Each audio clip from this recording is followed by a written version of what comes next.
para que possa haver uma proteção mais efetiva, inclusive contra os filisteus, contra quem ele passou muito tempo batalhando, guerreando. Depois ele se empenha lá naquela perseguição louca, desvairada a Davi, devido muito ao ciúme dele, né? Muito ao seu ego. Mas durante um bom tempo ele de fato está exercendo o papel de monarca, é um monarca de um estado pequeno que se envolve diretamente nas batalhas e está guerreando, está pelejando contra os amonitas, contra os filisteus, ok? Então é onde surgem essas situações. Agora, a sua estrutura, por ser ainda muito precária, não há nem ainda uma organização muito clara para uma sucessão. Tanto que ele cita aqui o esforço de Abner por fazer de Isbaal, tá certo? Uma linha sucessória, o que não vai se concretizar.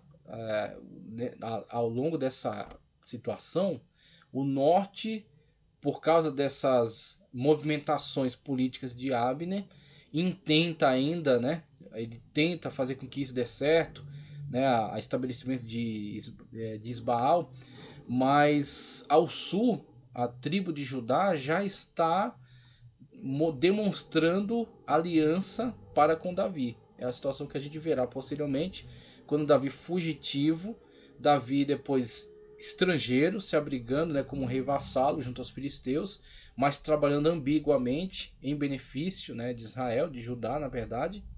Então, posteriormente, ele retorna de fato à sua tribo quando é coroado em Hebrom. E depois dessa coroação em Hebrom, vem a tragédia, né, sobre a situação dessa tentativa de sucessão para Saul fracassa. Ele será então coroado e será pela terceira vez ungido, primeira vez por Samuel, segunda vez pelos os anciãos em Hebrom, a terceira vez em Jerusalém agora, em terceira vez agora sobre todo Israel, Jerusalém posteriormente só tomada, estabelecida como cidade de Davi, né? Mas em Hebrom agora será consagrado para ser o rei de todo Israel, Israel unificado, a partir de uma confederação de representantes do norte que vem ao sul e reconhece Davi como o seu monarca. Então você tem aí a unificação, que na verdade é uma reunificação, porque com a morte de Saul essa situação fica indefinida, né, fica confusa, e aí a próxima figura importante será alguém de fora da casa de Saul. Ou seja, Saul começa e termina em si mesmo, ele não deixa linha de sucessão. O primeiro rei morrendo não consegue colocar sucessor. Já há uma mudança dinástica também. Do primeiro para o segundo rei já também é uma mudança dinástica. Essa dinastia vai se estabelecer em Judá e não vai ter fim. Ela vai até cativeiro. Pós-cativeiro Israel não terá rei. Mas aí fica a promessa do rei que virá e que se assentará sobre o trono para essa linhagem, né, do sul, para Judá, para o reino de Judá. Dando sequência aqui na leitura, onde que eu estou? Davi, na página 121. Então ele fala, enquanto que os de Judá consagravam Davi. Então é a situação na qual, depois da morte de Saul, há essa instabilidade, tá certo? E há essa quebra dinástica. Saul não deixa continuador, é feita a transição para outra casa. Segundo Samuel 2:4, como nos estados nacionais, Saul convoca o povo de Israel para a guerra. Primeiro livro de Samuel 11:7, 15:4, 17:2, 28:4. Mas os comandados filisteus opõem tropas do mesmo gênero, menos numerosas e mais aguerridas que o exército popular. Primeiro livro de Samuel 13, 2-15, 14-2. Então, você tem toda essa desagregação que Saul tem que enfrentar. Então, ele é o primeiro a colocar em operação essa ideia monárquica, né? Essa ideia organizacional. Mas ele enfrenta ainda muita desagregação por parte dos próprios israelitas, né, das tribos de Israel, e um primitivismo, assim, uma forma muito limitada ainda de operação de Israel na área militar. Israel ainda muito agrícola, né? Então, inclusive, você vê posteriormente na construção do templo, quando Salomão fará negócios com os fenícios, só você vê as matérias-primas. Enquanto os fenícios estão mandando matéria-prima de altíssimo valor e mão de obra especializada para a construção do templo, estão mandando engenheiros, arquitetos, né, mandando cortadores de pedra, mandando pessoas para trabalhar em questões mais complexas, né, e mandando cedro do Líbano, né, e materiais preciosos. Israel está mandando produtos agrícolas de volta, né, e tanto que o rei fenício se vê insatisfeito com esse pagamento, e o que Salomão faz? Vai lhe conceder, tá certo? Vai ceder a ele o direito de usufruto sobre muitas cidades israelitas do norte durante um bom período, durante um bom tempo. Então ele vai se beneficiar do que é colhido ali, né, do que ele obter dali daquela cidade durante muito tempo. Para quê? Para poder balançar, né, essa contrapartida, esse pagamento. Então você vê na época de Salomão, que já é posterior, que Israel já está pacificado com muitas nações, prosperando, crescendo, desenvolvendo. Salomão está ampliando aí o exército, os estabelecimentos, fortalecendo a nação, construindo muralhas, construindo toda uma estrutura, né, para que Israel pudesse ser uma nação que pudesse se sustentar diante das ameaças de outros reinos. Mas mesmo assim você ainda vê a distância, né, de Israel para com essas nações que estavam em volta dele, porque Israel ficou uma nação voltada muito para uma atuação mais agrícola, né, trabalhando com a terra e tal. E em relação aos filisteus dessa época, a distância era maior ainda. Então Israel, que estava desagregado, não tinha uma indústria, né, não tinha uma fundição, não trabalhava com fundição ainda mais avançada, como os filisteus já tinham a técnica, já trabalhavam, né? Tanto que Israel precisava recorrer a eles para ter objetos de ferro, né, até objetos para trabalhar na lavoura. Então você vê a distância, mesmo os filisteus tendo um exército de contingente menor, só que mais preparados, com armamentos melhores, com treinamento melhor, com uma unificação mais antiga. Essa pentápolis dele funcionando de uma forma organizada, né, eles fazendo uma defesa em conjunto. Então eles mesmo sendo um número menor, mas oferece mais risco. Israel tendo um contingente maior, só que despreparado, né, de pessoas que simplesmente em determinado momento são convocadas à guerra, deixam seu campo, seu arado, pegam lá a arma que puder e vão para o campo, mas no campo de batalha, mas sem um preparo, sem um treinamento. O que você verá posteriormente, logo depois dessa situação, com os valentes de Davi, que são uma força de elite. Então Davi, ele vai de fato ter essas experiências com exércitos mais avançados, com técnicas de guerras mais avançadas, e Davi vai ser de fato o patrocinador disso para Israel. Vai trazer esse conhecimento, vai agregar em torno de si esses homens que estavam insatisfeitos com a monarquia de Saul, que estavam endividados, que estavam falidos, e eles vão até Davi em Adulão, na caverna de Adulão. Ali forma-se o que naquele momento podia parecer só um bando, né? Um bando de forasteiros, um bando de arruaceiros, mas eles começam ali já um treinamento mesmo, um treinamento militar, de disciplina. E Davi começa a empregar eles na defesa de algumas pessoas que tinham rebanhos e precisavam pastorear lugares desertos.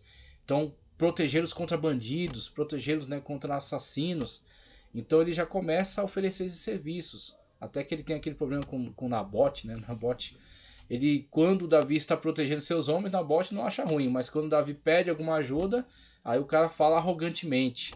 E aí a esposa dele é que vai apaziguar Davi, né? Depois que ele morre, até Davi se casa com a mulher. Mas tem toda essa situação que vai demonstrando esse avanço de Saul para Davi e para Salomão. Então é interessante observarmos essas etapas e esse desenvolvimento que vai tendo, tanto na questão bélica quanto na questão econômica, tá certo? Todos esses aspectos, né? Na questão política também, porque Salomão, diferentemente de Saul e de Davi, já vai conseguir estabelecer importantes alianças, importantes acordos políticos, né? Então você vai ter todo esse avanço aí.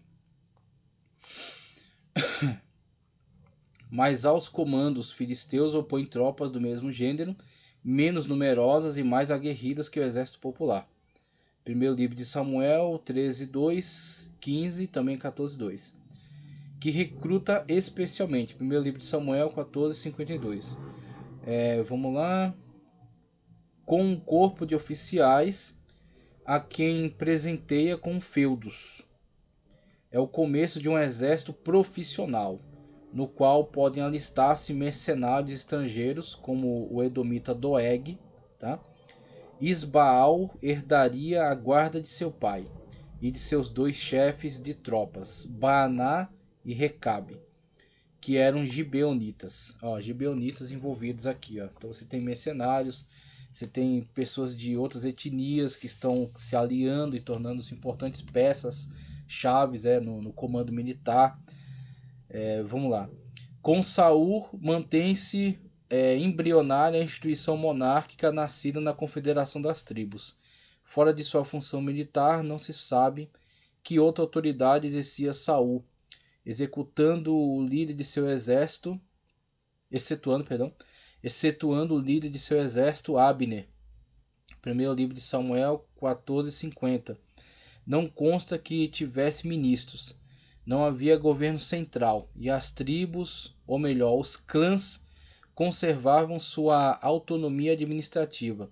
O reinado de Davi marcará uma nova e decisiva etapa. Então ele deixa bem claro aqui, nessas leituras, que já há uma monarquia, já começa a exercer uma administração centralizada, a ter alguma autoridade, só que essa administração ainda é bem restrita, ainda é bem pequena, ainda tem pouco alcance, Então os líderes tribais, os clãs dentro dessas tribos, eles ainda não sentem o peso do que é uma administração central poderosa, tá certo? Que de fato interfere na vida deles, como será no caso de Salomão, que terá tanta autoridade, Isso fica muito claro na questão da arrecadação, que foi muito pesada para todas as construções que ele estava implementando, todas as melhorias que ele estava fazendo, tanto que isso será uma reclamação na situação de Jeroboão, quando Salomão, já no final do seu governo, tem aquela situação das tribos do norte já estarem descontentes, isso é questão de Jeroboão. Ele começa a desconfiar de Jeroboão, que se refugia, que foge, acho que para o Egito.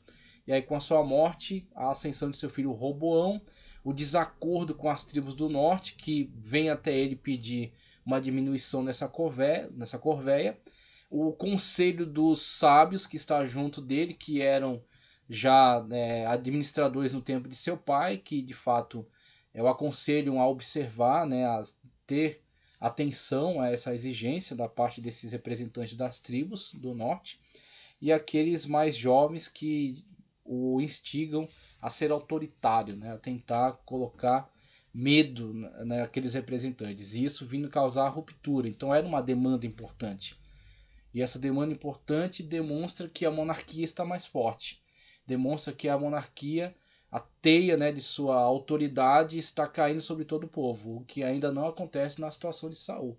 Saul ainda não é sentido por todas essa sua autoridade, Ele ainda está muito restrito aí a essa sua iniciativa, que já é importante, mas que ainda não é tão pesada, sobre todo Israel. Então ele é o início, a fase embrionária, como coloca ali Roland de Vos. Então é embrionário, é o começo, e precisa ter um começo, para que no seu desenvolvimento possa ter uma melhoria, de fato um alcance maior. Mas o começo com Saul foi um começo de fato com bastante desafios, com muita dificuldade. E aí, continuando na página 15, os tópicos dizem: a opressão dos filisteus e a degradação da confederação das tribos, aquilo que a gente já discutiu, inclusive o próprio Roland de Vos já mencionou a impossibilidade dessa confederação de tribos de dar respostas rápidas às diversas agressões que Israel estava sofrendo, Então você tem essas diversas nações organizadas como monarquias em volta de Israel, assediando, atacando, e outras tribos nômades ainda que entravam para roubar os bens, e a desagregação do povo, inclusive a deterioração, porque o povo não estava mais cumprindo com a lei de Deus, não estava mais obedientes ao pacto. Então o povo estava se degradando moralmente. E essa degradação trazia destruição, porque o povo não estava fiel a Deus, e Deus também lhes punia, permitindo que essas nações facilmente invadissem, dominassem, humilhassem, roubassem Israel. Então isso também como punição de Deus para com a sua desobediência, e a sua infidelidade, né? Uma vez que eles estavam traindo a Deus com outros deuses. Quem eram os filisteus? Isso aqui a gente já falou acerca disso. Povo estrangeiro, povos do mar, chamados povos do mar, provavelmente oriundos de Creta, que emigraram e tentaram invadir o norte do Egito.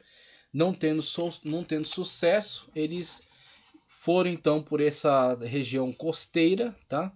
Região costeira ao norte do Sinai, e chegaram até esse território de Canaã. O termo Palestina é posterior, né? Anacrônicos a Palestina nessa situação. Então até o território de Canaã, estabelecendo-se nessa parte sul do litoral de Canaã, tá certo? Então estabelecendo suas 5 cidades-estado desse território. Tipo de ameaça que os filisteus representavam: eles eram muito avançados belicamente, eles tinham domínio dos metais, inclusive trabalhavam com ferro, tinham armas muito mais capazes do que as armas israelitas. E assim eles podiam, através desses carros de combate, então os carros de combate, que é o equivalente dos tanques, né, de hoje, eram os carros de combate na época. Então você tinha muita agilidade, tá certo? E muita violência. Quando você tinha uma batalha campal, esses carros de combate podiam rapidamente invadir as linhas inimigas, fazendo muitas mortes ali e retornar quase que sem sofrer grandes riscos. Então, devido a essa rapidez, essa violência, o carro de combate era muito temido nessas linhas de batalha, tá certo? E aí, para isso, você precisava trabalhar com ferro. Então, você tinha as peças de madeira e as peças de ferro que unificavam, tornando esse carro de combate muito resistente e muito capaz para ser empregado nos campos de batalha, tá certo? Então, você tinha armas melhores, carros de combate, exército treinado, situação política mais avançada. Eles já estavam há um tempo vivendo nessa situação, então eles já tinham uma organização, tá certo? Mais avançada, mais centralizada, e diante disso Israel muito sofreu para resistir aos filisteus. Então, algumas situações, de fato, Israel padeceu muito pelos ataques, as incursões que os filisteus faziam em seus territórios. Isso vindo a trazer cada vez mais aflição e o desejo dos representantes tribais de unificar isso, de um rei. Não adianta nada, temos aqui 12 representantes tribais batendo cabeça um contra o outro, que deve ser feito. Então, não, a gente tem que atacar lá os sírios, porque eles são uma grande ameaça. Outro diz, não, tem que atacar aqui os filisteus, eles estão tomando aqui os territórios perto do litoral. E aí, só disso aí você já divide. Um quer levar os israelitas para a frente contra os sírios, outro contra os filisteus, outro quer levar na frente contra os moabitas. Então, isso já deixa claro, né, essa divisão e essa ineficiência, então, dessa situação que eles estavam vivendo em relação a essas representatividades que não estavam unificadas na sua ação. Então, eles, com isso, preferiam abrir mão, né, de toda essa sua liberdade, mas ter uma defesa muito mais eficaz, muito mais preparada, né, e uma decisão centralizada sobre como poder defender melhor o território de Israel. Tá? Então, você tem essa situação. Na página 16 diz: o início da agressão dos filisteus é obscura. Presumivelmente eles começaram cedo a dominar as cidades-estado canaanitas. Ótimo, ok, isso aqui é interessante porque mostra que simultaneamente a entrada de Israel pelo Jordão tem a entrada dos filisteus pelo mar. Então eles talvez tenham chegado um pouco antes. Então eles chegam, se estabelecem, e aí começam a atacar, já começam a derrubar algumas cidades cananitas, enquanto Israel está dominando do outro lado, tá certo? E aí futuramente há um embate, né? Necessariamente vai haver um embate deles tentando dominar o território. Cidade-estado cananitas que ainda estavam na planície costeira de Esdraelon, assim como os outros povos do mar da região. As tribos israelitas vizinhas de Judá e Dan sentiram igualmente sua força. Esta última, não resistindo à pressão, buscou no norte da Palestina um território para se alojar, conforme Juízes 18. Ocorreram sem dúvida intermináveis incidentes de fronteira, como se vê claramente nas histórias. Então você tem essa situação, inclusive no mapa. Deixa eu ver aqui, esse mapa não está mostrando isso, porque o objetivo é mostrar os territórios dos reinos. Deixa eu voltar um pouco aqui, ver se eu acho outro mapa. A Filístia está aqui, ó, esse mapa. Nesse mapa indica o que? Judá, tá certo? Simeão vivendo junto com Judá. Dan, olha onde é apontado aqui o território de Dan. Então todo esse território de Dan e essa parte aqui de Judá é o que na verdade é ocupado pelos filisteus. Então é dividido, né, para que seja um território israelita, mas na verdade quem está ocupando aqui são os filisteus. Então você tem a situação de Judá, que tem um grande território, então eles ficam resistindo aos filisteus aqui nessa área, né, em torno de Jerusalém, ao sul aqui em Berseba, né, no deserto, né, de Negev. Então eles ficam resistindo aos filisteus aqui nessas áreas, nessas regiões. Mas Dan está espremido aqui numa frente muito perigosa, sendo assediado constantemente pelos filisteus. Então provavelmente, né, e aí você tem algumas narrativas que dão a entender assim, devido a essas escaramuças, né, devido a esta agressão, eles migram então para o norte. Você vai ver então aqui a cidade de Dan, tá? Então você tem o estabelecimento dessa tribo migrando para o norte, se apossando dessa região.